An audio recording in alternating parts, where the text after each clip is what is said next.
Date 29 दिसंबर 2024, जहां लोग नए साल की खुशियां मनाने की तैयारी कर रहे थे, उसी बीच दक्षिण कोरिया में एक भयावह दुर्घटना हो गया जिससे विश्व में हाहाकार मच गया। तो आइए शुरू करते हैं आज की इस वीडियो को।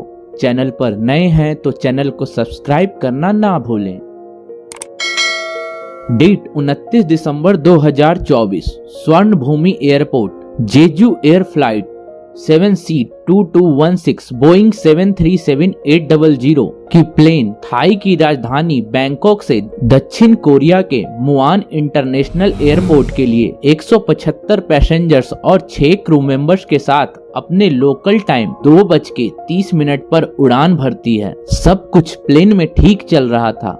लोग सफर का लुत्फ उठा रहे थे, कुछ अपने प्रीशियस पल को कैमरे में रिकॉर्ड कर रहे। घंटों के बाद प्लेन दक्षिण कोरिया में एंटर कर जाती है, जहां का मौसम क्लाउडी था और आसमान में बादल छाए हुए थे। पायलट लैंडिंग की प्रोसेस में लगे हुए थे। कुछ देर के बाद ATC से पायलट को केयरफुल लैंडिंग की परमिशन मिल जाती है, जिसमें बताया जाता है एयरपोर्ट के आसपास पंछियों का झुंड उड़ रहा है। जिसके बाद पायलट केयरफुल्ली लैंडिंग की शुरुआत कर देते हैं, लेकिन पायलट आने वाले तबाही से अनजान थे। ATC की वार्निंग के कुछ मिनटों के बाद ही पायलट ATC को इमरजेंसी कॉल करते हैं, जिसमें वो मैडे मैडे मैडे प्लेन का इंजन फेल हो गया है ऐसा अनाउंस करते हैं। जिसके बाद ATC हाई अलर्ट पर आ जाता है। कुछ मिनटों के बाद ही फायर फाइटर, एम्बुलेंस और राहत बचाव टीम मौके पर मौजूद हो गए और प्लेन बहुत ही तेजी से रनवे की तरफ बढ़ रहा था। लेकिन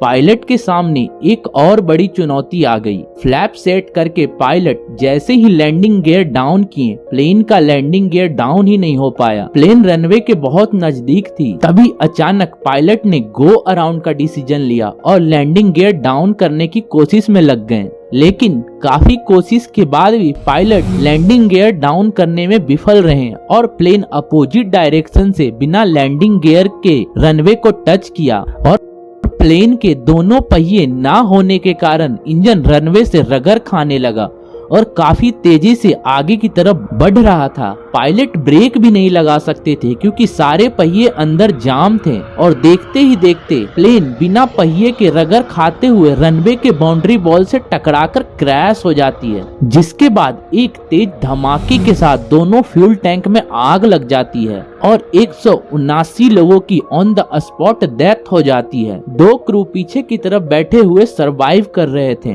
घटना के कुछ सेकंड के बाद ही 490 फायर फाइटर्स की गाड़ियां मौके पर पहुंच जाती है और रेस्क्यू ऑपरेशन जारी करती है और काफी कड़ी मशक्कत के बाद लगभग 42 मिनट के आसपास आग पर काबू पा लेते हैं। रेस्क्यू ऑपरेशन के दौरान केवल 2 लोगों को रेस्क्यू किया जाता है, जिन्हें फौरन हॉस्पिटल भेज दिया जाता है।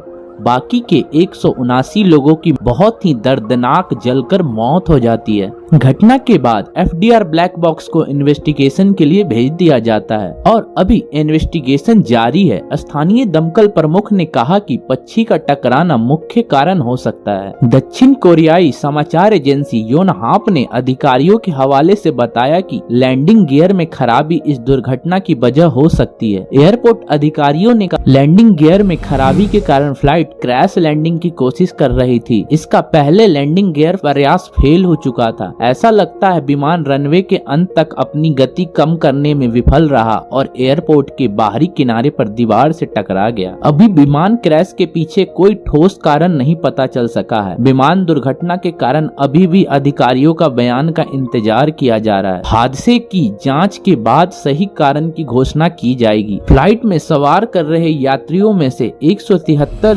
दक्षिण कोरिया के थे और 2 थाईलैंड के थे।